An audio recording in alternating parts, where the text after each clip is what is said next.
You are listening to Arkansas Public Theater's production of Amanda Kill, Episode 3. This episode contains violence and some sexuality. Therefore, it may not be suitable for some audiences. Discretion is advised.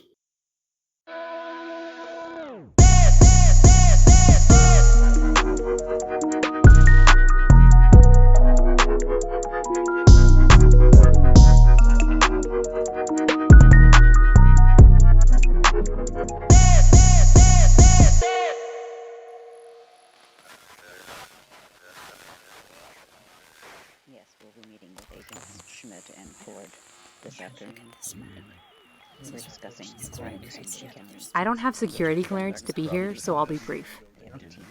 935 Pennsylvania Avenue, Washington, D.C. This is the headquarters of the FBI. J. Edgar Hoover, G-Men, and Clarice Starling. It is an address blissfully unaware of Dinwiddie County until 27 minutes ago. That's when Special Agents McDavies Cord and Smythe-Smith learned of the murder of Vic Chibble, Major, U.S. Army, Dinwiddie County's 18th unanticipated homicide. 18 presumably American lives. As Smith and I will show you, Dinwiddie County has the best crime rate in the U.S. Better than portions of Chicago, what's left of Baltimore, and Little Rock combined. Interestingly, Dinwiddie has the lowest rate for sexually transmitted diseases. And teen pregnancy, McDavies. High crime correlates to safe sex with no responsibilities. That's significant.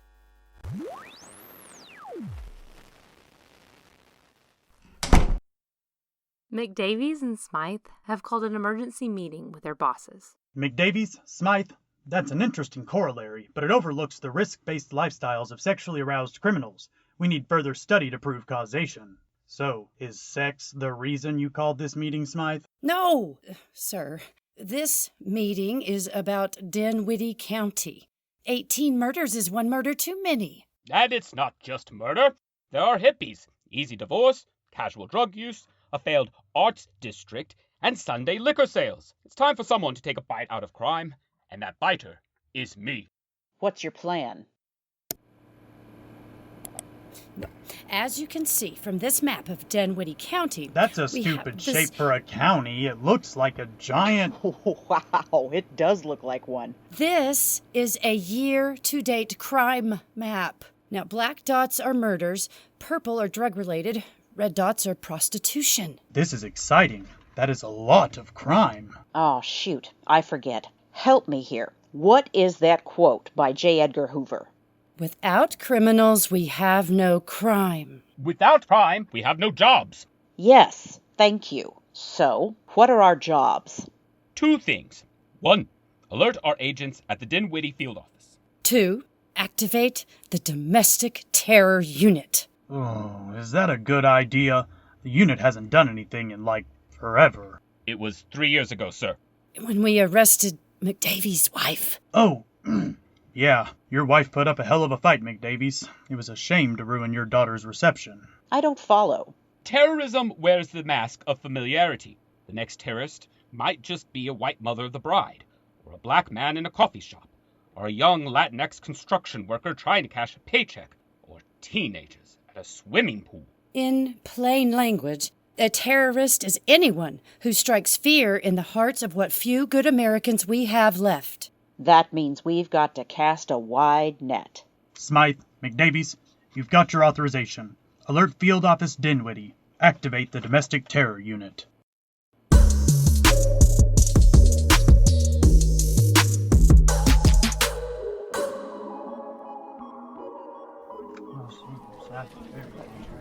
I don't know what you're talking about. Oh my goodness gracious. No, excuse me. A press conference has been called by District Attorney McGaugh on the front steps of Carl Selfridge Consulting and Dry Cleaning.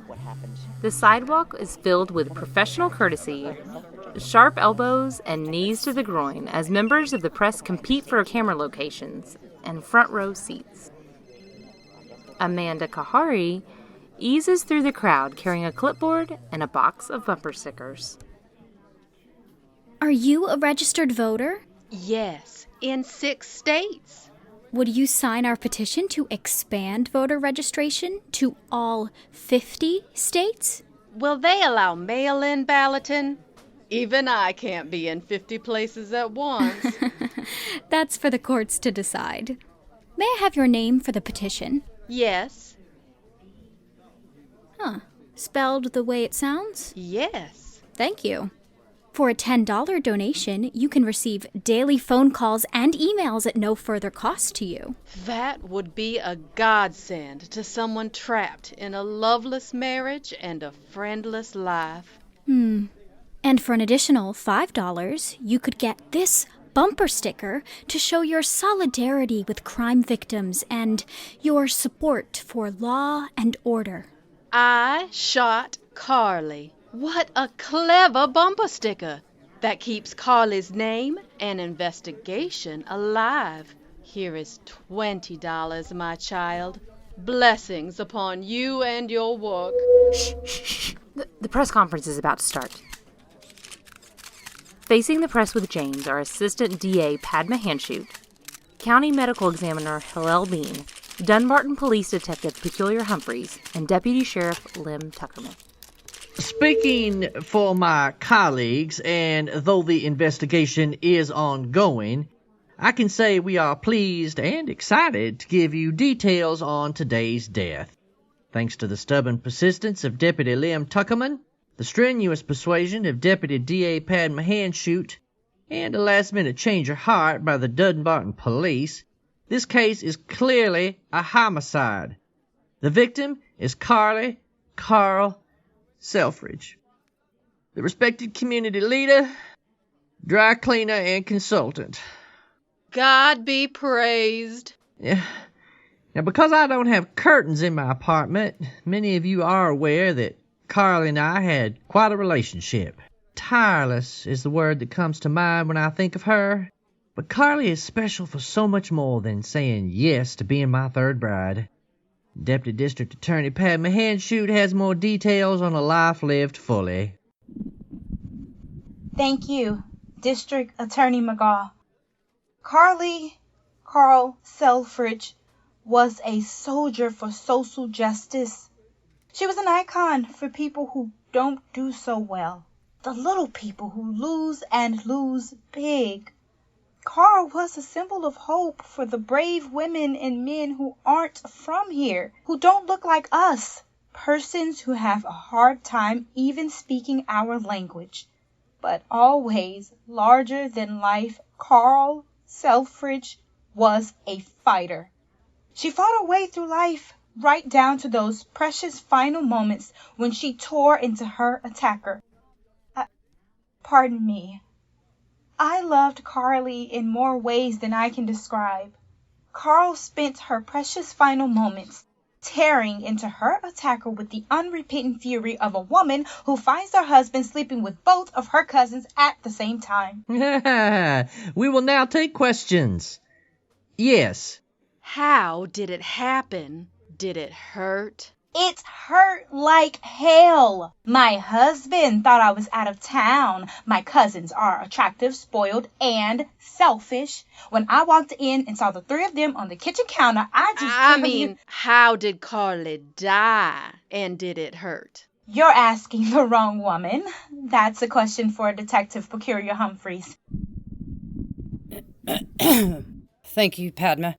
And thank you, woman bystander, for attending this press conference. What was the question?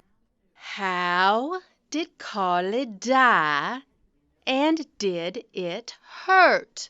I would love to be able to tell you it hurt, but Carly was uncooperative and didn't respond to questioning. Mm-hmm. Yeah, of course, I can see that. As for the cause of death, I'd like to call forward Deputy Lim Tuckerman and County Medical Examiner Hillel Bean. Thank you, Peculiar. By now, you've heard the rumors that Carly Selfridge died by suicide. And there's certainly no one in this county who had more reasons to kill herself than Carly, ranging from the scandal and the mounting debt of her Dinwiddie Arsenal investment debacle to her recent engagement to District Attorney James... Excuse me. I'm veering into privileged information, which we can't release until we've notified her next of kin. Let me just say that when I saw Carly's body on the floor, the small hole in her forehead, her lifeless eyes fixed on the ceiling, gelatinous blood still oozing from the massive wound in the back of her head, that's when my instincts and professionalism kicked in. I knew immediately that a mess like that wasn't the result of a bullet, whether self-administered or not. The physics just don't support it. With that, I'll yield the mic to medical examiner Hillel Bean to give us the cause of death. Thank you, Lem. The cause of death was blunt force trauma resulting in the thorough and complete obliteration of Carly's brain. In layman's terms, she doesn't have one anymore. Just take a look at these crime scene photos. Oh, my goodness. That ain't normal. That ain't normal. Take away. She looks so peaceful. Yeah, thank you, Hillel. We have time for one more question. Are you God? To some, I am, but 2 ex-wives and a still unmarried daughter would say no. You look like him. Thank you. But continued dialogue would require me to make certain value judgments that would be considered prejudicial on my part. With that, we'll conclude this press conference. Can you believe what they were saying? That had to be District Attorney McGaugh's second best press conference ever. Sure, some questions went unanswered, or actually unasked, like motive, like suspect, like secret society. Investigating the sisters and brothers of a secret society is difficult. Initiates wear a mask of familiarity. A member might be, say, the white mother of a bride, or the black man in a coffee shop, or the young Latinx construction worker just trying to cash a paycheck, or teenagers at a swimming pool. To catch that many fish, you have to cast a wide net.